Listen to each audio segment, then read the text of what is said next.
உன்னை வந்து 30 நிமிஷம் பேச விட்டா நீ பேச முடியுமா உன்னால டெலிபிராம்டர் இல்லாம? உனக்கு சப்போர்ட் தானே பண்ணியிருக்காரு. 3 நிமிஷத்தை முடிச்சுப்பா, உனக்கு அது மேலே பேசுறதுக்கு சக்தி இல்லைன்னு தானே பண்ணியிருக்காரு. நிறுத்திட்டாங்க. நீ என்ன பண்றதா இருக்க?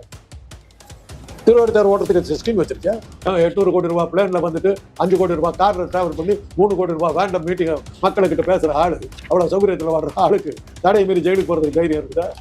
இப்போ சொல்றாங்க, ஒரு 2 மீட்டிங் முன்னாடி ஒரு திருச்சி மீட்டிங்ல சொல்றாங்க, தாவேக ஆட்சிக்கு வந்தால் விஜய் தான் சீஃப் மினிஸ்டர் அப்படின்னு. அதுவே அந்த கட்சியில முடிவாகல. 1.5 வருஷமா கட்சி நடத்திட்டு அவர் தான் சீஃப் மினிஸ்டர் அந்த கட்சிக்காரனுக்கு தெரியல.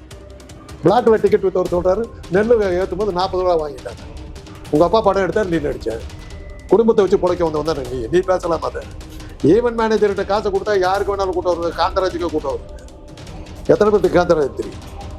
காசை கொடுத்தனா இந்திரனே சந்திரனே பேசுறதுக்கு ஆள் இருக்கு. மருத்துவர்களை பத்தி ஒரு காலம் வச்சவர்கள் தெரிஞ்சதான். ஏன்னா அவர் ஒரு படம் எடுத்து விட்டுருக்காரு, மெத்தரிக்கிற படத்துல டாக்டர்கள்லாம் கொலைகாரன் காட்டினார். அதனுடைய விளைவு கிண்டி மருத்துவமனையில ஒரு நோயாளியை பார்க்க வந்த ஒருத்தர் வந்து டாக்டரை குத்தி கொலை பண்ணார்.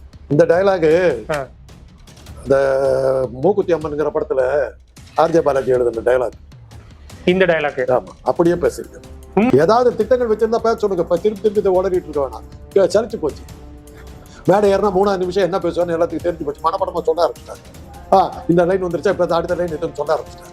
அந்த அடுப்பா தடையை மீறுப்பா, அதை தான் நான் சொல்றேன். ஏதோ தடையை போடுகிறேன், தடையை மீறி நான் கூட்டம் நடத்துவேன் தான் தலைவன். உனக்கு அந்த தைரியத்தை கடும். மந்திரிகளுடைய வேலையை வந்து சிஎம் சொல்றதை கேட்டு செய்யறது. சிஎம் வீட்டுக்கு சேவை செய்யறாரு. ஆமா, வீட்டுல போய் தான் செய்யறாரு.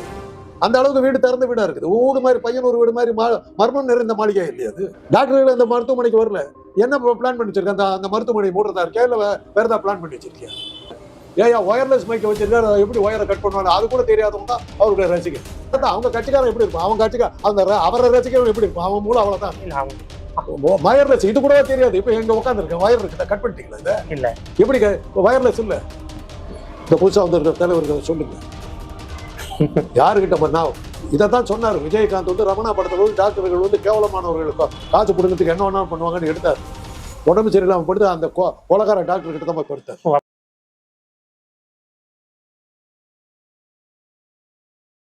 சார் வணக்கம். தாவேகா தலைவர் விஜய் அவரோட 2ஆம் கட்ட மக்கள் சந்திப்பை நாகை திருவாரூர் மாவட்டத்தில் நடத்தி முடிச்சிருக்காரு. முதல்ல நீங்க இதை எப்படி பாக்குறீங்க? நடத்துறாரு, அவ்வளவுதான். திருச்சியில முடிச்சாரு. அடுத்த ஊருக்கு போயிருக்காரு. அவர்கிட்ட கார் இருக்குது, பிளேன் இருக்குது, எல்லாம் இருக்குது. டிராவல் பண்றாரு. போயிட்டு கூட்டம் சேர்த்துறதுட்டு அவர்கிட்ட காசு இருக்குது, கூட்டம் சேர்த்துறாரு, பேசிக்கிட்டு போறாரு, அவ்வளவுதான். இந்த கூட்டத்துல திமுக ரொம்ப கடுமையா விமர்சனம் பண்ணியிருக்காரு. வேற யார பேச முடியும்? அவர் கொடுத்துருக்கிற அசைன்மெண்ட் தானே. திமுக தாக்கி பேசுறது தான் அசைன்மெண்ட். கொடுத்து பண்றாரு, கொடுத்த வேலையை ஒழுங்கா செய்யறாரு, அவ்வளவுதான். ஒரு சில குற்றச்சாட்டுகளை முன் வச்சிருக்காரு. அதுல பாத்தீங்கன்னா இது வந்து முதலமைச்சரோட சொந்த ஊரு திருவாரூர் மாவட்டம், ஆனா இங்க வந்து எந்த அடிப்படை வசதியுமே முறையா செயல்படுத்தல அப்படிங்கிறதெல்லாம் பேசியிருக்காரு. என்ன எந்தெந்த அடிப்படை வசதி இல்லைன்னு சொன்னார? தகவல் சொன்னாரா? மாவட்டத்தில் இருக்கிற மெடிக்கல் காலேஜ் வைத்தியம் பார்க்குற மாதிரி தான் இருக்கு. யூனிவர்சிட்டியில இருக்கிற எல்லா டிபார்ட்மெண்ட்டும் முறையா இருக்குதா, செயல்படலை அப்படிங்கிறதெல்லாம் பேசியிருக்காரு. அதுக்கு என்ன ஆதாரம்? ரெஜிஸ்டார் சரியா இல்லையா? யூனிவர்சிட்டியில யாரெல்லாம் அதிகாரிகள் இருக்காங்கன்னு அவருக்கு தெரியுமா? முதல்ல மருத்துவர்களை பத்தி ஒரு காலம் வச்சவர்கள் தெரிஞ்சதான். ஏன்னா அவர் ஒரு படம் எடுத்து விட்டுருக்காரு, மெத்தரிக்கிற படத்துல டாக்டர்கள்லாம் கொலைகாரன் காட்டினார். அதனுடைய விளைவு கிண்டி மருத்துவமனையில ஒரு நோயாளியை பார்க்க வந்த ஒருத்தர் வந்து டாக்டரை குத்தி கொலை பண்ணார். அந்த படத்தை பார்த்தா பண்ணார். அதனால டாக்டருக்கு அவர் வந்து எப்பவுமே எதிரியா தான் கருதுறாரு. அதெல்லாம் சேர்ந்து விஜயகாந்த் கொலை பண்ணீங்க தெரியுமா உங்களுக்கு? பொய் தகவல் கொடுத்தீங்க. மக்கள் நல கூட்டணி வந்து ஆட்சியை பிடிச்சிரும்னு சொல்லிட்டு அவருக்கு தைரியத்தை கொடுத்தீங்க. தேர்தலில் அவர் தோத்தாரு. நீங்க போலித்தனமா பொய் பேசி அவரை வந்து இது கொடுத்ததுனாலதான் அவரை கொன்னீங்க. நீங்க உங்களை என்னத்தை பண்றது? உங்களுக்கு தூக்கு. ஆமா, விஜயகாந்த் கொன்னதுக்கு நீங்க தான் காரணம். உங்களுக்கு தூக்கு தண்டனை கொடுக்கலாமா உங்களுக்கு? மீடியா பூராத்துக்கும் அந்த படத்துல காட்டுறாங்க. அது மாதிரி பிரசவம் பார்க்க வந்த பெண்ணை வந்து கொடுமை பண்றான்ற ஒரு வில்லனா காட்டுறாருங்க அவரு. அதை பார்த்தா அவன் அந்த பண்ணா காரணம் நீதானே. அதனாலதான் இங்கேயும் போய் அதை தான் பாக்குறாரு. நாகப்பட்டினத்துல அந்த டாக்டருங்க 4 பேர் இல்லைன்னு எம்ஜிஆர் அதை பண்ணாருங்க. அவர் கூட்டம் போட்டார் நேரு கலையரங்கத்துல, நேரு மைதானத்துல, நேரு ஸ்டேடியத்துல. அப்போ ஜிஹெச்ல இருந்து டாக்டர்கள் இப்போ 5 பேர் போயிருந்தாங்க. எதுக்குன்னா கூட்டத்தை வந்து பண்றதுக்கு. லட்சம் பேர் கூடுற இடத்துக்கு 5 டாக்டரை வச்சுக்கிட்டு இது பண்றாங்க. அரசாங்கத்தில் அனுப்புனது சரியில்லை. 5 டாக்டர்கள் அவசரமா இருக்கவங்களை பிடிச்சி அனுப்பிச்சு விட்டாங்க. டாக்டருங்க எங்க இருக்காங்க? 2 கிலோமீட்டர் தூரத்துக்கு கூட்டம் நிக்குது. டாக்டர் இங்க இருக்காங்க. மேடைக்கு பக்கத்துல இருக்க 4 பேர் மயக்க போட்டு கொடுத்துட்டாங்க. டாக்டர் உடனே வரணும் அப்படிங்கிறாங்க. கூட்டத்தை தாண்டிட்டு போறதுக்கு 1/2 மணி நேரம் ஆச்சு. எம்ஜிஆர் உடனே அவங்கள சஸ்பெண்ட் பண்ணிவிட்டார். 5 டாக்டர். நான் இப்போ பொது மருத்துவமனை வேலை பார்த்துட்டு இருக்கேன். வந்தா டாக்டர்கள்லாம் நின்றுட்டு என்னன்னா 5 டாக்டர் சஸ்பெண்ட் பண்ணிட்டாங்க. ரைட்டு, நாம தேவையில்லை, அவருக்கு ஸ்ட்ரைக் பண்ணுவோம் அப்படின்ட்டு உட்காந்துட்டோம். வைத்தியம் பார்க்க முடியாதுட்டோம். அன்னைக்கு இந்த மாதிரி இந்த மருத்துவமனைகள்லாம் கிடையாது. தனியார் மருத்துவமனை கிடையாது. 5 நிமிஷம் தான் எம்ஜிஆர் தகவல் போச்சு. உடனே கூப்பிட்டு வச்சுட்டார். சரண்டர் ஆயிட்டார். உங்க அதிகாரிகள் கொடுத்த தவறான தகவலை தான் அந்த மாதிரி உடனே வித்ட்ரா பண்ணார். இந்த புதுசா வந்து இருக்கிற தலைவருக்கு அதை சொல்லுங்க. யாருக்கிட்ட நான் இதை தான் சொன்னார். விஜயகாந்த் வந்து ரமணா படத்துல வந்து டாக்டர்கள் வந்து கேவலமானவர்கள், காசு பிடுங்கிறதுக்கு என்ன வேணாலும் பண்ணுவாங்கன்னு எடுத்தார். உடம்பு சரியில்லாம படுத்து அந்த கொலகார டாக்டர் கிட்ட தான் போய் படுத்தார். அப்ப நீங்க என்ன சொல்ல வரீங்க? விஜயகாந்த் இதே மாதிரிதான் மருத்துவர்களை கேவலப்படுத்தினாரு. அவர் தோத்தாரு, அரசியல் அடையாளமே இல்லாம ஆனாரு. அதே மாதிரி விஜயும் மருத்துவர்களை கேவலப்படுத்துறாரு. இவரும் அரசியல் அடையாளம் இல்லாம போவாருன்னு சொல்றீங்களா? நான் சொல்லல, நீங்க சொல்றீங்க. இல்ல, நீங்க உங்களோட பதில இதை நான் சொன்னேன். இதை ஞாபகம் வச்சுக்கன்னு சொல்றேன். அவ்வளவுதான் ஞாபகப்படுத்துறீங்க விஜய்க்கு. இது மாதிரிலாம் நடந்திருக்குப்பான்னு சொல்றேன். சரி சரி. எல்லா இடத்தையும் விட்டு டாக்டர்கள் கரண்ட்டை நிறுத்தினிய அந்த கூட்டத்துக்கு வரத்துக்கு பொதுமக்கள் எவ்வளவு பாதிக்கப்பட்டாங்க. அதுக்கு கேட்டீங்களா நீங்க? அரசாங்கம் தானே கரண்ட் நிறுத்தினதா? அரசாங்கத்துக்கிட்ட நீ போய் சொன்ன என் ரசிகர்கள் எங்க வேணாலும் ஏறுவாங்க, செத்து போயிடுவாங்கன்னு சொல்லி நீ மனு கொடுத்து கரண்ட் நிறுத்தினாங்க. உடனே அரசாங்கம் எவ்வளவு வேகமா வருது. உடனே அரசாங்கம். இல்ல, விஜயோட குற்றச்சாட்டு அதே மாதிரி. விஜய் எப்படி குற்றச்சாட்டு சொல்ல முடியும்? கேட்டது அவரு. உன்னுடைய ரசிகர்களை கண்ட்ரோல் பண்றதுக்கு யோகிதை இல்லை, நீ வந்து நாட்டை கண்ட்ரோல் பண்ணுவியா நீ? இல்ல, அதே மாதிரி திருச்சியில வந்து நாங்க அவர் பேசின அந்த கூட்டத்துல அவரோட மைக்கோட அந்த ஸ்பீக்கர் வயரை கட் பண்ணி விட்டதும் அரசாங்கம் தான் அப்படிங்கிற ஒரு குற்றச்சாட்டையும் வைக்கிறாங்க. ஸ்பீக்கர் வயர்லெஸ்ங்க. கட்சிக்காரங்க சொல்றாங்க. அதான் அவங்க கட்சிக்காரன் எப்படி இருப்பான்? அவங்க கட்சிக்கார அவர ரசிகர் எப்படி இருப்பான்? அவன் மூலம் அவ்வளவுதான். வயர்லெஸ் இது கூடவா தெரியாது? இப்ப எங்க உட்கார்ந்து இருக்கேன், வயர் இருக்குதா? கட் பண்ணிட்டீங்களா? இத இல்ல, எப்படி வயர்லெஸ் இல்ல? இது கூடவா தெரியாம சேனல் நடத்துறீங்க? அவர் சொன்னாராம் கேட்டுட்டு வந்து கேக்குறீங்களா? உங்களுக்கு கேழ்வர்கள் நெய் ஓடியதுன்னா கேப்பாருக்கு புத்தி எங்கன்னா அவங்க சொல்றாங்கன்னு உங்களுக்கு நீங்க சொல்ல வேணாம். இதை ஏயா ஒயர்லெஸ் மைக்கை வச்சிருக்காரு, எப்படி ஒயரை கட் பண்ணுவாங்க அது கூட தெரியாதவங்க தான் அவருடைய ரசிகன். அதனாலதான் அவருடைய ரசிகனா இருக்கான். இந்த அடிப்படை நாலேஜ் கூட இல்லாதவங்க. அதுக்கு காரணம் என்ன தெரியுமா சொன்னாங்க? அந்த மேடையில் அந்த பஸ் மேல வச்சு விட்டாங்க, லாரி மேல ஏதோ ஒரு வேன்ல வச்சுட்டாங்க பேசுறதுக்கு. மேடை ஏறி போனாக்க போடியம் வைக்கல. போடியத்துல தான் டெலிபிராம்டர் வைக்கணும். அதை பார்த்தா அவர் பேச முடியும். அவருக்கு பேச தெரியாது. அதை பார்த்தா படிக்கணும். டெலிபிராம்டர் இல்லை, பேச மனப்பாடம் பண்ணிட்டு வந்து மறந்து போச்சு. மைக் கட்டு போச்சுட்டு இறங்கி ஓடி போட்டார். அதான் தகவல். உடனே அரியலூர் போறதுக்கு கூட அந்த 3 மணி நேரத்துல எல்லாம் மனப்பாடம் பண்ணிட்டு போய் அங்க போய் டெலிபிராம்டர் வச்சு பேசிட்டார். பார்த்துதானே படிக்கிறாரு. அதுதான், அதை பார்த்து படிக்கிறதுக்கு பார்த்து இல்லைங்க. அதனாலதான் பேச்ச நிறுத்தி விட்டார். ஓடாம இருந்த திருவாரூர் தேரை ஓட வச்சது யாரு? ஓட வச்சது நான் தானே மார்த்தட்டி சொல்றது யாருன்னு உங்க எல்லாருக்கும் நல்லா தெரியும். ஆனா அவரோட பையன் நல்லா ஓடிட்டு இருக்கிற தமிழ்நாடுங்கிற தேரை 4 பக்கமும் கட்டையை போட்டு நிப்பாட்டிட்டாரு அப்படிங்கிறதையும் சொல்றாரு விஜய். சரி, நீ வந்து சரி பண்ண என்ன வச்சிருக்க? அந்த கட்டை எடுக்கிறதுக்கு பிளான் வச்சிருக்கியா? எத்தனை தடவை தான் இப்போ திமுக தாக்கி பேசிக்கிட்டு இருப்பேன். மேடைக்கு மேடை அதையே பேசிக்கிட்டு இருக்க. வேற டாபிக்கே இல்லையா உனக்கு? பேய கண்டு அலற மாதிரி அலற. திமுக பண்ணிடுச்சு, திமுக பண்ணிடுச்சு. திமுக காரங்க கூட திமுக பத்தி இவ்வளவு பேசுனது வளர்றாரு மேடையில் ஏறிட்டு. திருவாரூர் தேர் நிறுத்தி விட்டாங்க. சரி, நீ என்ன பண்றதா இருக்க? திருவாரூர் தேர் ஓட்டுறதுக்கு ஸ்கீம் வச்சிருக்கியா? சொல்லு. டாக்டர்கள் அந்த மருத்துவமனைக்கு வரல, என்ன பிளான் பண்ணி வச்சிருக்க? அந்த மருத்துவமனை மூடுறதா இருக்கியா இல்ல வேற ஏதாவது பிளான் பண்ணி வச்சிருக்கியா? நீ குற்றவாளின்னு இப்படி கையை காட்டிங்கன்னா 3 விரல் உங்களை பார்த்து நீ யோக்கிய நாடான்னு கேக்குது. ஞாபகம் வச்சு. இந்த மாவட்டத்துல ஒரு மந்திரி இருக்காரு, அவரோட வேலை சிஎம் வீட்டுக்கு சேவை செய்யறதுதான் அப்படின்னு அமைச்சர் டிஆர்பி ராஜாவை நேரடியாவே குற்றம் சாட்டுறாரு. குற்றஞ்சாட்டு இல்லைங்க, விளக்கம் கொடுக்குறாரு. மந்திரிகளுடைய வேலையை வந்து சிஎம் சொல்றதை கேட்டு செய்யறது தாங்க. இல்ல, சிஎம் வீட்டுக்கு சேவை செய்யறாரு. ஆமா, வீட்டுல போய் தான் செய்யறாரு. அந்த அளவுக்கு வீடு திறந்த வீடா இருக்குது. ஊடு மாதிரி பையனூர் வீடு மாதிரி மர்மம் நிறைந்த மாளிகை இல்லையா அது? இப்போ பையனூர்ல என்ன நடக்குதுன்னு யாருக்கு தெரியும்? என்ன பண்றேன்னு யாருக்கு தெரியும்? அவ்வளோ பெரிய செவரு கட்டி வச்சிருக்கிறிய வீட்டுல, எது கட்டி வச்சிருக்கிற? அவ்வளவு ரகசியமான ஆளா நீ? அதுக்குள்ளார என்ன நடக்குது, என்ன எது நடந்துதான் தெரியாது. சிஎம் வீட்டுக்காங்க எல்லாரும் போய்த்தாங்க ஆகணும். என்ன செய்யணும் ஏது செய்யணும்னு கேப்டன் கிட்ட கேட்கணும். கிரிக்கெட் ஆட்ட தெரியுமா உங்களுக்கு? தெரியும். கிரிக்கெட் கேப்டன் முதல்ல டிசைட் பண்ணுவான். ஃபர்ஸ்ட் வந்து பேஸ் அட்டாக், அப்புறம் ஸ்பின் அட்டாக், அப்புறம் மறுபடியும் பேஸ் அட்டாக் வரணும். ஸ்லிப்ல வந்து 2 பேரை வை, கல்லியில் 4 பேரை வை, பவுண்டரியில் ஒருத்தர் போதும். எல்லாம் டிசைட் பண்ணணும், ஸ்ட்ராட்டஜி ஒர்க் அவுட் பண்ணணும். அத்தனை பிளேயர் வந்து கேப்டனுக்கு வேலை செஞ்சாருன்னு சொன்னீங்கன்னா சிரிப்பான். இந்த அறிவு கூட இல்லாம வந்து கிரிக்கெட் பார்க்க வந்துட்டேன்னு கேட்பாங்க. சிஎம்மா வந்தவர்கிட்ட அவர் கேப்டன் ஆஃப் தி டீம், அவர்கிட்ட கேட்கணும். அது கூட தெரியாம அரசியலுக்கு வந்திருக்கியா தம்பி? ஒரு சினிமாவில் அவர் நடிச்சதா சொல்ற 150 கோடி ரூபா வாங்கினதா சொல்ற டைரக்டர் பேச்ச கேட்டுக்கிட்டு ஆடுறான்னு சொன்னாக்க சிரிப்பாங்க. அந்த மாதிரிதான் இருக்கு. உங்களுடன் ஸ்டாலின் நீங்க உங்க குடும்பத்துக்கிட்ட தான் சொல்லணும், மக்கள் கிட்ட சொல்ல முடியாது. ஏன்னா நீங்க மக்கள் கூடவே இல்லை, மக்கள் கிட்டவே இல்லைங்கிற. ஆமா, பாவம் அவரை தானே வந்து நியமிச்சாங்க, வந்து உட்காந்துட்டு. இவரை கட்சிக்கு தலைவரை தேர்ந்தெடுத்தாங்க. இவரையா தேர்ந்தெடுத்தா? யார் தேர்ந்தெடுத்தா? இவரே தான் போட்டுக்கிட்டாரு.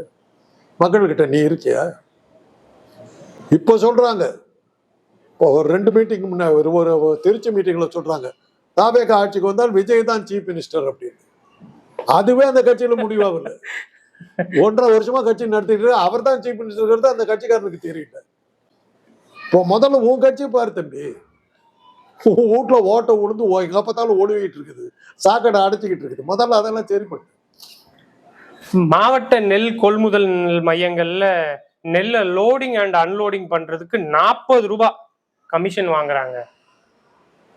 அரசாங்கமே ஒரு மூட்டைக்கு 10 ரூபா தான் கொடுக்குது, ஆனா நீங்க இவங்க 40 ரூபா வாங்குறாங்க அப்படிங்கிற ஒரு குற்றச்சாட்டையும் வைக்கிறார். அதை அவர் வந்து நிறுத்துவார், விஜய் வந்து நிறுத்துவார். நிறுத்திடுவார். நெல் பயிர் வந்து லாரிலே ஏத்தாம அப்படியே டைரக்டா மக்களுக்கு போற மாதிரி ஆகாயத்தை வழியா அனுப்புவார். அவருக்கு தெரியும், அதெல்லாம் தெரியும். எலெக்ஷன் ரிசல்ட் படத்துக்கு போறதுக்கு கவுண்டர்ல வந்து டிக்கெட் 10 ரூபாய். கவுண்டர்ல டிக்கெட் கிடைக்காது, 100 ரூபாய் கொடுத்து பிளாக்ல தான் வாங்கணும். அதனாலதான் உங்களுக்கு 150 கோடி கொடுத்தாங்க. பிளாக்ல டிக்கெட் வித்தவர் சொல்றாரு, நெல்லு ஏற்றும் போது 40 ரூபாய் வாங்கிட்டாங்க.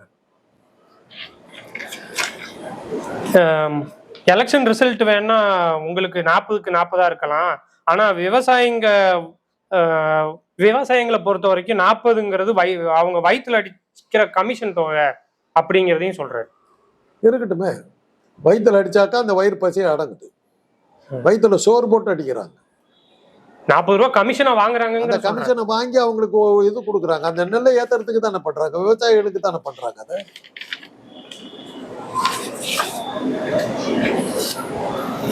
நடைமுறைக்கு சாத்தியம் இல்லாத எந்த பொய்யான தேர்தல் அறிக்கையை நாங்க கொடுக்க மாட்டோம். எது நடைமுறைக்கு சாத்தியமோ அதெல்லாம் செய்வோம் சொல்லுவோன்ற. தேர்தல் அறிக்கை கொடுப்பா. முதல்ல ஏதாவது ஒரு தேர்தலை நின்னுப்பாரு. முதல்ல தேர்தலை நிக்க பழகு. வேட்பாளர்களை உனக்கு யாரும் தெரியலையே. முதல்ல உன் கட்சிக்குள்ளார தேர்தல் நடத்தினியா, ஒரு பொதுக்குழு தேர்தல் நடத்தினியா, ஒரு செயற்குழுக்கு தேர்தல் நடத்தினியா, ஒரு செயலாளருக்கு தேர்தல் நடத்தினியா, என்ன நடத்திருக்க? கட்சிக்குள்ளாரிய தேர்தல் நடத்தாத ஆளு நீ தேர்தல் அறிக்கை கொடுக்க போறியா? முதல்ல கட்சிக்குள்ளார தேர்தல் நடத்து, நிர்வாகிகள் தேர்தல் நடத்து, அப்புறம் பார்க்கலாம். ஒரு தேர்தலில் கூட நிக்கல, மக்களை சந்திக்கல, கூட்டம் போட்டுக்கிட்டு இதெல்லாம் வந்து இதுன்னு சொல்லிட்டு ஊரை மாற்றிட்டு சினிமா காட்டிக்கிட்டு இருக்கிற, ஃபிலிம் காட்டுற. எவ்வளவு நாளைக்கு ஓட போகுது? ஒரே மீடியா, ஒரே டாபிக் வந்து ஒவ்வொரு ஊர்லையும் பேசிக்கிட்டு இருக்கு. எத்தனை தடவை தான் பேசிக்கிட்டு இருப்ப? சலிச்சு போச்சுப்ப. நீ வந்தாவே என்ன பேச போறேன்னு தெரியும், அவ்வளவுதான். போன தடவை சென்ட் அடிச்ச லேட்டா வர்றதெல்லாம் இது பண்ணாது. எம்ஜிஆர் அந்த காலத்திலேயே பண்ணிட்டார், ரொம்ப லேட்டு. நான் 60 வருஷம் பழசு. 70ஆம் வருஷத்துல எம்ஜிஆர் அதெல்லாம் காட்டிக்கிட்டார். நான் பேசுறதே 3 நிமிஷம் தான். ஆனா இந்த 3 நிமிஷத்துக்கு பல கட்டுப்பாடுகளை காவல்துறை விதிக்கிறாங்க. இதுக்கு அரசாங்கம் தான் காரணம்ன்றாரு. ஆமா, அரசாங்கம் தான். காவல்துறை என்னவோ அரசாங்கம் தான். அது புரியலையே இப்போ. அதுவே தெரியலையே அவருக்கு. 3 நிமிஷத்துக்கு நீ வந்து அவ்வளவு உளற உனக்கு நல்லது தானே. ஒருவேளை 30 நிமிஷம் பேச விட்டாங்க, நீ உனக்கு பேச முடியுமா? சரத்குமார் தான் ஞாபகத்துக்கு வருவாரு. சரத்குமார் கூட்டணியில் இருந்தார். என்னுடைய கட்சிக்கு 40 இடங்கள் கொடுத்து ஆக வேண்டும், இல்லாவிட்டால் கூட்டணி விட்டு விலகுவேன்னாரு. அந்த கூட்டணி கட்சி தலைவர் சொன்னாங்க 40 இடங்களை கொடுத்துட்டு வந்தார். கடைசியில் அவர் திருப்பி கொடுத்தாரு. ஏன்னா 4 பேர் கேண்டிடேட்டே இல்லை. உன்னை வந்து 30 நிமிஷம் பேச விட்டா நீ பேச முடியுமா உன்னால டெலிபிராம்டர் இல்லாம? உனக்கு சப்போர்ட் தானே பண்ணியிருக்காங்க. 3 நிமிஷத்துல முடிச்சுக்கப்பா, உனக்கு அதுக்கு மேல பேசுறதுக்கு சக்தி இல்லைன்னு தானே பண்ணியிருக்காங்க. நீ தைரியமா இருந்தாக்க தடையை மீறுவேன்னு பேச்சு இருக்க வேண்டியது தானே. பெரிய வீரனாச்சு நீ தான். தடையை மீறதுக்கு தைரியம் இல்லை, தொடர் நடிக்கிட்டு ஓடி போயிட்டேன். அப்புறம் இதுல வீராவேசம் வேற. இனிமே எனக்கு நீங்க தடை போட்டீங்கன்னா நான் மக்கள் கிட்டயே பெர்மிஷன் கேட்க வேண்டி வரும் அப்படின்னு சொல்றேன். கேளுப்பா, தடையை மீறுப்பா. அதைத்தான் நான் சொல்றேன். தடையை போடுகிறேன், தடையை மீறி நான் கூட்டம் நடத்துவேங்கிறது தான் தலைவன். உனக்கு அந்த தைரியத்தை கணும். மக்கள்கிட்ட போய் சொல்லுவேன். எதுக்கு மக்கள்கிட்ட போய் சொல்றேன்? மக்கள் எல்லாம் கேட்கணும், ஏன் அவர் கொடுக்கல? நீ போய் மக்கள்கிட்ட சொல்ற, என்ன பேச விட மாட்டேங்கிறேன், என்ன பேச விட மாட்டேங்கிறேன், ஏன் அழுவுற? தொடர்ந்து இருக்குது. தைரியம் இல்லை, எழுத்து பேசுறதுக்கு தைரியம் இல்லை, ஜெயிலுக்கு போறதுக்கு தைரியம் இல்லை. தடையை மீற ஒரு நாள் போறதுக்கு அவ்வளவு சௌகரியத்தில் வாழ்றவன் 800 கோடி ரூபாய் பிளேன்ல வந்துட்டு 5 கோடி ரூபாய் கார்ல டிராவல் பண்ணி 3 கோடி ரூபாய் வேன்ல மீட்டிங் மக்களுக்கிட்ட பேசுற ஆளு, அவ்வளவு சௌகரியத்துல வாழ்ற ஆளுக்கு தடையை மீறி ஜெயிலுக்கு போறதுக்கு தைரியம் இருக்குதா? நான் மறுபடியும் சொல்றேன், 2026ல 2 கட்சிக்கு இடையில தான் போட்டி. ஒன்னு தாவேகா, ஒன்னு திமுக அப்படிங்கிறத அடிச்சு சொல்றாரு. இருக்கட்டும், உண்மையிலே மற்ற கட்சி பேர் தெரியலன்னு அர்த்தம். இவராவது அந்த 10 கட்சி அமித்ஷா வந்து என்டிஏ கூட்டணி எதிர்த்து நிக்க போகுதுன்னு சொன்னாரு. அந்த என்டிஏ கூட்டணியில் இவரு ஒருத்தர். அதுல மற்ற கட்சிகள்லாம் இருக்கிறாங்களா இல்லையான்னு அவருக்கு பேர் தெரியல, அதனால நாங்க இருக்கிறோம்னு சொல்றாரு. திமுக எதிர்த்து நான் நிப்பேங்கிறாரு. வேற ஒன்று, வேற யார் எதிர்த்து நிக்க முடியும்? அந்த கட்சி தான் நிக்குது, அந்த கட்சி தான் ஆட்சியில் இருக்குது. என்ன பண்றதா இருக்காரு எதிர்த்து நின்றுட்டு? சொல்லுங்க. ஏதாவது திட்டங்கள் வச்சிருந்தா பேச சொல்லுங்க. திருப்பி இதை உளறிட்டு இருக்க வேணாம். சலிச்சு போச்சு. மேடை ஏறினா 3ஆவது நிமிஷம் என்ன பேசுவார்னு எல்லாத்துக்கும் தெரிஞ்சு போச்சு. மனப்படமா சொல்ல ஆரம்பிச்சிட்டாங்க. இந்த லைன் வந்துருச்சா, இப்ப அடுத்த லைன் இதுன்னு சொல்ல ஆரம்பிச்சிட்டாங்க. அந்த அளவுக்கு அவர் பேச்சு டயலாக் எல்லாம் மனப்பாடம் ஆகி போச்சு எல்லாத்துக்கும். ஆனா இப்போ ஒரு சவால் விட்டுருக்காரு சார். இன்னைக்கு திருச்சியில வந்து பூச்சாண்டியில என்கிட்ட காட்டாதீங்க, நான் தனியா இல்ல, நேர்மையா தேர்தலை நடத்துறதுக்கு நீங்க தயாரா, நீங்களா நாளான்னு பாத்துடலாமா? இந்த சவாலை யாருகிட்ட விடுறாரு? திமுக விடுறாரு. திமுக தேர்தலை நடத்துது, அதுவே தெரியல அவருக்கு. தேர்தல் ஆணையம் ஒன்றிய அரசுக்கு அமித்ஷா கிட்ட இருக்குது. ஆக அமித்ஷா கிட்ட சவால் விட்டுருக்காரு. அமித்ஷா கிட்ட சவால்? ஆமா, அவருடைய முதலாளி கிட்டே சவால் விட்டுருக்காரு. தெரியாம வளர்ற அரியா பையன் பாவம். என்ன பேசுறதுன்னு தெரியாம எழுதி கொடுத்தா அப்படியே படிக்கிறாரு. இதெல்லாம் கூட அவருக்கு புரியல, எழுதி கொடுத்தா அப்படியே படிக்கிறாரு. அதுதான் பிரச்சனை. தேர்தல் ஆணையம் அந்த காலத்துல எம்ஜிஆர் அது மாதிரி தான் வளர்னாரு. தபால் கார்டும் கவரும் வந்து சென்ட்ரல் கவர்மெண்ட் அடிக்கிறது. நான் ஆட்சிக்கு வந்தால் தபால் கார்டு கவர் விலையெல்லாம் குறைப்பேன்னாரு. அப்புறம் தான் சொன்னாங்க அது சென்ட்ரல் கவர்மெண்ட் பண்றதுக்காக. அதுவே சினிமாக்காரனுக்கு வந்தா இப்படித்தாங்க நடக்கும்.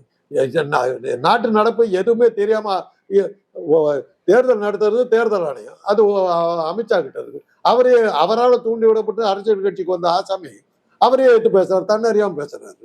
சொல்லுங்க, கொஞ்சம் ஜாக்கிரதையா பார்த்து விஷயத்தை விசாரிச்சுட்டு பேச சொல்லுங்க.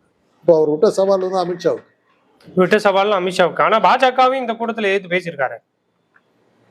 என்ன பேசியிருக்காரு? மீனவர் பிரச்சனைக்காக சும்மா கடிதம் எழுதிட்டு அதுக்கப்புறம் கப்பு சிப்புன்னு சைலண்டா போற திமுகவும் இல்ல, வடநாட்டுல இருக்கிற மீனவர் அங்க செத்தா மீனவங்களை கைது பண்ணாலோ இல்ல அவங்க செத்து போனாலோ இந்திய மீனவர்கள்னு சொல்றாங்க. ஆனா தமிழ்நாட்டு மீனவர்கள் யாராவது கைது பண்ணாலோ செத்தாலோ அவங்களை மட்டும் தமிழ்நாட்டு மீனவர்கள்னு சொல்ற பாசிச பாஜகவும் இல்லைன்னு பாஜகவையும் குற்றம் சாட்டுறாரு. அப்ப அது பாஜக தான் பதில் சொல்லணும். இதுக்கு நாம யார் பதில் சொல்ல? இந்த டயலாகு அந்த மூக்குத்தி அம்மன்ங்கிற படத்துல ஆர்ஜே பாலாஜி எழுதின டைலாக். இந்த டயலாக் ஆமா, அப்படியே பேசியிருக்காரு உண்மையிலே. ஆமா, இந்த டைலாக் படத்தை போட்டு பாருங்க. சரி. கிரிக்கெட்ல வந்து இது பண்ணாக்கா இந்தியா இது தமிழ் இந்தியா தோற்றதுக்கு அப்படின்னு போடுறீங்க. மீனவர்களுக்கு இது பண்ண மாத்திரம் தமிழக மீனவர்களுக்கு இருக்கீங்க என்னங்க அப்படின்னு. ஆர்ஜே பாலாஜி எழுதின வசனம் எதுவுமே சொந்தம் இல்லை. அவங்க இவருக்கு இப்ப எழுதி கொடுக்குற ஆட்களை எங்கிருந்து எடுத்து தான் கொடுக்குறாங்க. எதுவுமே அவருடைய சொந்தம் இல்லை. மறுபடியும் நான் வந்து விஜய் கிட்ட கேட்கறது, திமுக தாக்கி சொல்லிவிட்டு திமுக அழிஞ்சு போச்சு. அதான் ஊடகங்கள்லாம் சொல்லிட்டாங்க திமுக அழிஞ்சு போச்சு, ஸ்டாலின் பதவி விட்டு ஓடிட்டாரு, உதயநிதி தானமரம் ஆயிட்டாரு, அந்த திமுக அழிஞ்சு போயிடுச்சு. இப்ப நீ அடுத்தபடி நீ உங்ககிட்ட ஆட்சி வரப்போகுது, நீ என்ன செய்யறதா இருக்கு அதை சொல்ல ஆரம்பிப்பா. போதும், திமுக திட்டினது போதும்.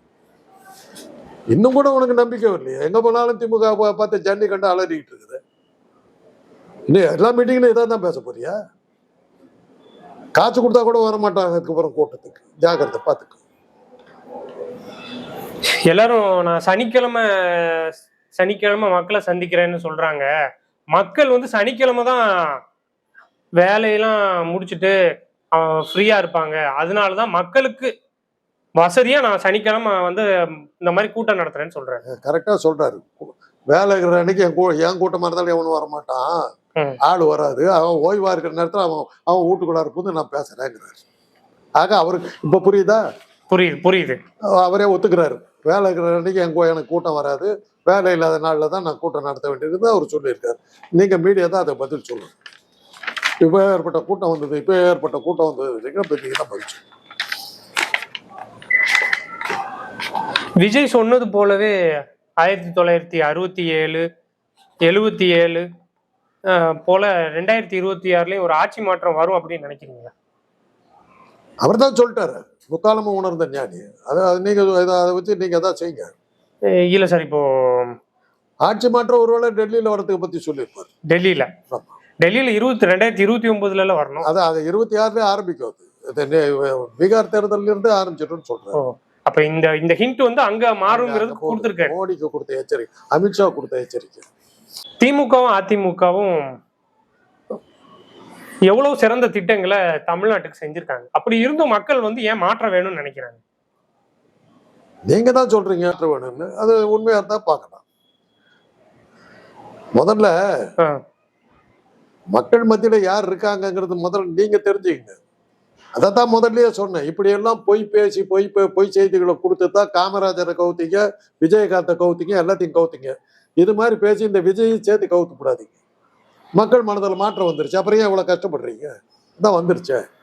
மக்கள் திமுக தேர்ந்தெடுக்க போறதுல திட்டவட்டமா சொல்றீங்க, அப்புறம் ஏன் இவ்வளவு கஷ்டப்படுறீங்க? அதுக்காக நேரத்தை வீண் பண்ணிட்டு இருக்கிறீங்க. அதான் திமுக தான் அழிஞ்சு போயிடுச்சு. நீங்க சொன்னதான் சொல்றேன். திமுக தான் அழிஞ்சு போச்சு திட்டவட்டமா சொல்றீங்க. திமுக அழிஞ்சிருச்சுன்னு அவர் சொல்றாரு, நான் சொல்லல. அதாவது மக்கள் மனதில் மாற்றம் வந்து விட்டதுன்னு இப்ப சொன்னீங்களே, அவர் சொன்னதா சொன்ன. அவர் சொன்னதா சொன்னேன். இப்ப சொல்றீங்க, நான் கேட்டதுக்கு இல்ல மாற்றம் வேணும்னு நினைக்கிறாங்கல்ல, நினைக்க போய் தானே அதான் சொன்னீங்க. இப்ப என்ன நினைக்கிறாங்கன்னு சொல்றீங்கல்ல, நீங்க ஒத்துக்கிறீங்கன்னு அர்த்தம். நான் வந்து என்ன சொல்றேன்னா, மாற்ற வேணும்னு ஒரு சில பேர் நினைக்கிறாங்க. அதுக்கு என்ன காரணம் தான் கேக்குறேன். எல்லாரும் நினைக்கிறாங்க நான் சொல்றேன். நீங்க அப்படித்தான் முதல்ல அந்த ஸ்டேட்மெண்ட் ஓட்டி பாருங்க. சரி, ஓகே. அப்படி தவறா இருந்தா நான் திருத்திக்கிறேன். திருத்திக்க வேணாம், அது அப்படியே வைங்க. அது நடந்தா பார்க்கலாம், என்ன நடக்குதுன்னு பார்ப்போம். இப்போ திமுக அதிமுக ரெண்டு கட்சியுமே காசு கொடுத்துதான் கூட்டத்தை கூட்டுறாங்கிற ஒரு விமர்சனம் வைக்கப்படுது. ஆனா எந்த காசும் கொடுக்காம விஜய்க்கு இவ்வளவு கூட்டம் கூடுது, இதை எப்படி பாக்குறீங்க நீங்க?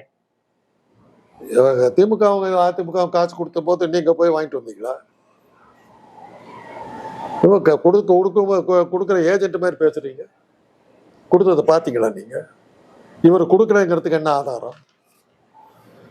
நான் சொல்றேன், இவர் காசு கொடுத்தாரு, காசு கொடுத்ததான் கூப்பிட்டாரு. இவ்வளவு பேருக்கும் ஆமா, 150 கோடி வாங்குறவருக்கு என்னங்க பெரிய விஷயம்? அது பில்கேட்ஸை விட பெரிய பணக்காரங்க அவரு. 10,000 கோடிக்கு மேல சொத்து இருக்குது.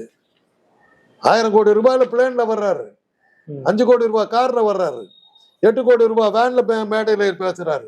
ஒரு கூட்டத்துக்கு செலவாயிருக்கிறது வந்து ஏறத்தாழ ஒரு 10 கோடி ரூபாய் செலவாயிருக்குது கூட்டம் நடத்துறதுக்கு. அப்பேற்பட்ட பணக்காரர் வந்து கூட்டு வரதுக்கு காசு கொடுக்காம கூட்டு வந்துருப்பாரு. அப்ப இது எல்லாமே திருச்சி, இன்னைக்கு நாகை, திருவாரூர்ல கூடின கூட்டம் எல்லாமே காசு கொடுத்து கூட்டப்பட்ட கூட்டம். ஆமா ஆமா. இதுக்கு ஆதாரம் கேட்பாங்களே சார். நீங்க அதுக்கு ஆதாரம் கொடுங்க. அதே ஆதாரத்தை நான் இதுக்கு கொடுக்குறேன். ஈவென்ட் மேனேஜர்கிட்ட காசை கொடுத்தா யாருக்கு வேணாலும் கூட்டம் வருங்க. காந்தராஜுக்கு கூட்டம் வருங்க. எத்தனை பேருக்கு காந்தராஜ் தெரியும்? காசை கொடுத்தனா இந்திரனே சந்திரனே பேசுறதுக்கு ஆள் இருக்கு. RSS தலைவர்கள், பிரதமர் அப்புறம் உள்துறை அமைச்சர் இவங்கெல்லாம் வந்தா எனக்கு போடுற மாதிரியான கண்டிஷன்ஸா அவங்களுக்கு நீங்க போட முடியுமா? எனக்கு கொடுக்குற மாதிரியான இடையூறுகள் பவர் கட் பண்ண முடியுமா? இல்ல ஸ்பீக்கர் வயர் ஆக்க முடியுமா அப்படின்லாம் கேட்கிறாரு. திருப்பி அதே தான் சொல்றீங்க. இல்ல அவர் சொன்னதை சொல்றேன். அவருக்கு தெரியாது ஸ்பீக்கர் ஒயர்லெஸ் மைக் அதை ஒயரை கட் பண்ண முடியாதுங்கிற அடிப்படை கூட தெரியாத ஒரு ஞான சூன்யத்துக்கிட்ட எப்படி பதில் சொல்றது? பிரதம மந்திரி நீ ஒண்ணா? ஒண்ணுமே இல்லாத உனக்கு எதுக்குப்பா எஜெட் பாதுகாப்பு, ஒய்பிரிவு பாதுகாப்பு? நீ என்ன அப்படிப்பட்ட தலைவனா? நீ எதுக்காக போட்டிருக்காங்க? நீ எங்க போற எங்க வர்றங்கிறத பாக்குறதுக்கு உளவுத்துறை போட்டிருக்காங்க. சென்ட்ரல் கவர்மெண்ட், ஒன்றிய அரசு. அங்க போய் போராடு. நீ ரெஸ்ட் ரூம் போறதா இருந்தா கூட பின்னாடி ஒரு உளவுத்துறை அதிகாரி வர்றாரு. மாட்டிக்கிட்டு இருக்கிற பணைய கைதியா மாட்டிக்கிட்டு இருக்கிற ஓலர். அதுவே சரியில்லைன்னு சொல்றாங்க. அவருக்கு போட்டிருக்கிற பாதுகாப்பு சரியில்லைன்னு சொல்றாங்க. நேற்று யாரோ வீட்டுல யாரோ மொட்டை மாடியில இருந்தாங்களாமே. யாரோ ஒருத்தன் போய் 2 நாளா மொட்டை மாடியில இருந்தானாமே. அந்த பாதுகாப்பே சரியில்லைன்னு சொல்றாங்க. அதுதான் அதை ஒன்றிய அரசு தானே போட்டாங்க. அவங்களதான் கேட்கணும். இதுக்கு ஸ்டாலின் கேப்ப லோக்கல் போலீஸ் போடலையா அவங்க? ஆக என்ன அர்த்தம்? மெத்தையில ஏதோ வச்சிருந்திருக்கேன்னு போயிருக்கிறாங்க. அவங்க கூட போற சோதிக்கிறாங்க. அந்த அளவுக்கு நீ உன்னை பணைய கைதியா வச்சிருக்கிறாங்க. சுத்தி உன்னை ஆள வச்சிருக்காங்க. ஒரு கூட்டத்தை நீ தனியா போக முடியாது. பவுன்சர்ஸ்ங்கிற பேர்ல பல அதிகாரிகள் உன்னை சுத்தி நிக்கிறாங்க. பணைய கைதியா இருக்கிற உனக்கு என்ன பண்ணு? உன்னை பார்த்தா எனக்கு பரிதாபமா இருக்கு. சீக்கிரம் உனக்கு விடிவு காலம் வரணும்னு வேண்டிக்கிறேன். நான் எனக்கு கடவுள் நம்பிக்கை இல்லை. ஏதாவது ஒரு சக்தி இருந்தாலும் உன்னை காப்பாத்துட்டு, அவ்வளவுதான் சொல்லணும். பாவமா இருக்குது அவரை பார்த்தா. விஜய பார்த்து பணைய கைதியா இருக்காருங்க. சுதந்திரமா செயல்பட முடியாதுங்க. மீட்டிங் போடுனா போட்டாகணும், போனா போயிடணும். அதான் அவருடைய நிலைமை. குடும்பத்தை வச்சு கொள்ளையடிக்கிற உங்களுக்கு இவ்வளவு இருந்தா, உழைச்சு சம்பாதிக்கிற எனக்கு எவ்வளவு இருக்கும் அப்படிங்கிறதையும் பேசுறாரு. நீ அந்த சினிமா சான்ஸ் உனக்கு எப்படி கிடைச்சது? நாடகத்தில் நடிச்சியா? தெருக்கூத்து போட்டியா? உங்க அப்பா படம் எடுத்தாரு, நீ நடிச்ச. குடும்பத்தை வச்சு பொழைக்க வந்தவன் நீ பேசலாமா? அதை விஜயகாந்த் மாத்திரம் உன்னை தூக்கி விடாம இருந்தாக்க நீ எங்க போயிருப்ப? எல்லாரும் உழைச்சுதாங்கப்பா சம்பாதிக்கிறாங்க. உன் உழைப்பு மாதிரி எங்களுக்கு தெரியாது. உனக்கு என்ன கவலை? ஹீரோவை உட்காந்துக்கிட்ட எவனோ ஒருத்தன் வசனம் எழுதுறான், எவனோ ஒருத்தன் டைலாக் ப்ராம்ப்ட் பண்றான், எவனோ ஒருத்தன் டப்பிங் வாய்ஸ் கொடுக்குறான், எவனோ ஒருத்தன் ஸ்டண்ட் டூ போட்டு சண்டைக்கு இது பண்றான். நீ க்ளோஸ்அப்ல 2 இதை கட்டிட்டு 150 கோடி ரூபா வாங்கிட்டு போயிட்ட. உன்னுடைய சினிமா தொழிலுக்கு நீ என்ன செஞ்சிருக்கிற அதை சொல்லு பார்க்கலாம். உன்னுடைய இவ்வளவு வாங்கினிய 150 கோடி ரூபாய் ஒரு படத்துக்கு, பில்கேட்ஸுக்கு ஈக்குவலான பணக்காரன் நீ. உன்னுடைய சினிமா துறையில் இருக்கவங்களுக்கு நீ என்ன செஞ்சிருக்கிற சொல்லு பார்க்கலாம். அந்த தொழிலாளர்களுக்கு, உனக்காக பாட்டு போட்ட இசையமைப்பாளர்களுக்கும் அந்த இசைக்கலைஞர்களுக்கும், உனக்காக டப்பிங் வாய்ஸ் கொடுத்தவங்களுக்கும், உனக்காக ஸ்டண்ட்ல டூப் போட்டவங்களுக்கும், அவங்களுக்கெல்லாம் டான்ஸ் கற்றுக் கொடுத்த டான்ஸ் மாஸ்டர்களுக்கு நீ என்ன பண்ண? அந்த கேமராமேனுக்கெல்லாம் என்ன பண்ண? லைட் பாய்க்கெல்லாம் என்ன பண்ண? 150 கோடி ரூபாய் வாங்கி அப்படியே உள்ள வச்சுக்கிட்டியப்பா. ரோல்ஸ் ராய்ஸ் கார் வாங்கிட்டு ஜேலியா சுத்துறீங்க. மக்களுக்கு ஏதாவது செஞ்சிருக்கியா நீ? கள்ளக்குறிச்சியில போய் விசச்சாரம் குடிச்சு இறந்தவங்க வீட்டுல போய் அனுதாபம் தெரிவிச்சுட்டு ₹1 கொடுத்தியா நீ? 150 கோடி ரூபாயில ஒரு 10 கோடி ரூபாய், ஒரு 1 கோடி ரூபாய் கொடுத்துட்டு வந்துருக்கலாம்ல சார். அவருக்கு காசு கொடுத்தா அதையும் ஒரு குற்றச்சாட்டை வைப்பாங்களா? அவன் குடிச்சு கள்ளச்சாரையும் குடிச்சு சேர்த்திருக்கான், அவனுக்கு போய் நீங்க எதுக்கு? அப்ப அவன் செத்தான் இல்ல, என்னத்துக்கு அனுதாபம் தெரிவிச்ச? கண்டனம்ல தெரிவிச்சிருக்கணும். அதுவே தெரியல உனக்கு. எழுதி கொடுத்து பட்டு வந்திருக்கு. சுயபுத்தி இல்ல, சொல் புத்தி. அதுக்கு என்ன பண்றது? சரி, 2006 எலெக்ஷன்ல விஜயகாந்த் அவர்கள் தனியா 234 தொகுதியிலையும் போட்டி போட்டார். அதனால என்ன ஆச்சு அப்படின்னா, எந்த கட்சிக்குமே 100 தொகுதிகளை கூட திமுக அதிமுகவால வெல்ல முடியல. அந்த நிலைமை இப்ப 2026ல திமுகவுக்கு வருமா? சரி, அந்த அதுல என்னாச்சு? ஃபுல் மெஜாரிட்டி கிடைக்கல, திமுகவுக்கு 96 சீட்டு கிடைச்சது. சரி, ரைட்டு. அவங்க எதிர்கட்சியா கூட வரல. அதுக்கப்புறம் காங்கிரஸ் என்னாச்சு? தானே தோத்து காங்கிரஸ் வழிக்கு கொடுத்தாரு அவர். அதுக்கப்புறம் விஜயகாந்த் என்னாரு? எதிர்கட்சி தலைவரா உட்காந்துட்டாரு. உடனே நீங்க தூக்கி விட்டீங்க. வந்து விட்டா விஜயகாந்த். இப்ப விஜய் கொடுக்குற இதே இதுதான். அதைத்தான் விஜய்க்கு நான் சொல்றேன். அப்ப உன்னை விட அதிகமா தூக்கி விட்டாங்கப்பா விஜயகாந்த். இதே மீடியாக்கள் மக்கள் நல கூட்டணின்னு வச்சாரு. திமுக தனியா நிக்குது, அதிமுக தனியா நிக்குது, மத்த அத்தனை கட்சியும் போய் சேர்ந்தாச்சு. வைகோ சேர்ந்தாச்சு, திருமாவளவன் சேர்ந்தாச்சு, கம்யூனிஸ்ட் சேர்ந்தாச்சு, அத்தனை பேர் மக்கள் நல கூட்டணி. வந்து விட்டார் விஜயகாந்த். நீங்க தான் வந்து விட்டார் விஜயகாந்த். ஒரு சீட்டு ஜெயிக்கல. அடுத்த எலெக்ஷன் விஜயகாந்தே தோத்தார். அந்த அதிர்ச்சி தாளாம தான் உடம்பு சரியில்லாம படுத்தார். எந்த டாக்டர்கள்லாம் திருடன்னு சொன்னாரோ அந்த டாக்டர்கிட்ட தான் போய் உடம்பு காட்டிட்டு படுத்தார். செத்தே போயிட்டார். நீங்க கொடுத்த போலித்தனமான இது ப்ரமோஷன் அதை நம்பினார். அதனாலதான் உங்ககிட்ட ஜாக்கிரதையா இருக்கணும்னு சொல்லி விஜய் கிட்ட நான் இல்ல, இவ்வளவு தொண்டர்களோட கூட்டம் அதிகமா இருக்கிறது தப்பு கணக்கு போடுறதா திமுக மத்த கட்சிகள் எல்லாருமே? உங்களுக்கு இப்படித்தாங்க நீங்க சொல்லணும். இந்த தப்பு கணக்கு விஜய் போடலையா? இந்த கூட்டத்தை திமுக பயந்துருச்சுன்னு சொல்றதுல உங்களுக்கு சந்தோஷம் இருக்கலாம். நீங்க யாரை கவுத்துக்கிட்டு இருக்கீங்க? விஜய் கவுத்துக்கிட்டு இருக்கீங்க, திமுக இல்ல. திமுக ஜாக்கிரதை ஆயிடுது. ஒரு கூட்டம் வருது, நம்ம ஜாக்கிரதையா இருக்கணும், அவங்க ஜாக்கிரதை ஆக்கி போறாங்க. விஜய்க்கு போலித்தனமான இதை கொடுக்குறீங்க. பெருசா வந்துட்டேன்னு போலித்தனமா சொல்லி அவரை கவுத்துறீங்க. நன்றி, திமுக சார்பில் உங்களுக்கு நன்றி தான் சொல்றோம். இல்ல, இப்போ திருவாரூர்ல பேசும்போது பாத்தீங்கன்னா விஜய் ஒண்ணு கேக்குறாரு, ஏப்பா நண்பா, எங்க போனாலும் இது சும்மா கூடுற கூட்டம், எனக்கு ஓட்டு போட மாட்டீங்களா அப்படின்னு கேக்குறாரு. நாங்க ஓட்டு போடுவோம் அப்படின்னு தொண்டர்கள்ட்ட இருந்து பதில் வருது. ரொம்ப சந்தோஷம். எத்தனை தேர்தல் நின்னார் அவரு? உங்களுக்கே சிரிப்பா இல்ல? தேர்தலில் நிக்காத ஆசாமி எனக்கு ஓட்டு போடுவோன்னு கேட்கிறார். முதல்ல தேர்தலில் நில்லு, அப்புறம் பார்க்கலாம். கட்சி தேர்தலில் நடத்து. ஏற்கனவே சொல்லிட்டேன். பொதுக்குழு செயற்குழுக்கெல்லாம் தேர்தலை நடத்து. நிர்வாகிகள் தேர்தல் நடத்து. கட்சி அலுவலகங்களை திறந்து வை. கட்சி கொடியை ஏத்து. எங்கேயாவது கட்சி கொடி பறக்கிறது பார்த்துருக்கீங்களா? காட்டுக்கு பார்க்கலாம். இந்த கட்சி கொடி இப்போ காவி கலர்ல மாறிடுச்சுன்றான்.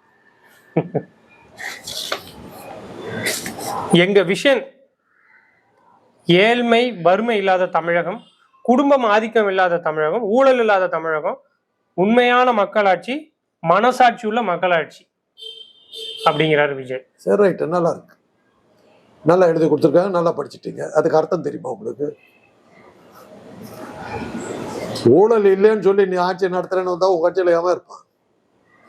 அவன் கமலஹாசன் கட்சி ஆரம்பிச்சு போது அதை தான் சொன்னார். நான் அப்பவே சொன்னேன், கட்சியிலே வர்றதை காசை போட்டாக்கா கமிஷன் வாங்கி பொழைக்கலாங்கிறதுக்கு தான் கட்சிக்கே வர்றான். ஊழல் இல்லாத ஆட்சினாக்க உங்ககிட்ட ஏன் சேருவான்? சூதுகவும் படத்துல தான் இங்க சொல்லுவாங்க. கடைசி கிளைமேக்ஸ் மாதிரி தான் சொல்லுவாங்க. பாத்தீங்கல்ல, உன்னை எவன் சேர்த்துக்குவான்? உன்னால பல லட்சம் ரூபாய் லாஸ் ஆயிருக்கு. உன் மகன் பாரு, ஒரே நிமிஷத்துல 1 கோடி ரூபாய் சம்பாரிச்சு காட்டிவிட்டான். இன்னைக்கு அரசியல் அதுதாங்க. அவர் அட்லீஸ்ட் அந்த படத்தை பார்க்க சொல்லுங்க. நிகழ்ச்சியில கலந்துக்கிட்டு கருத்துக்களை பயந்துக்கிட்டமைக்கு ரொம்ப நன்றி சார். நன்றி.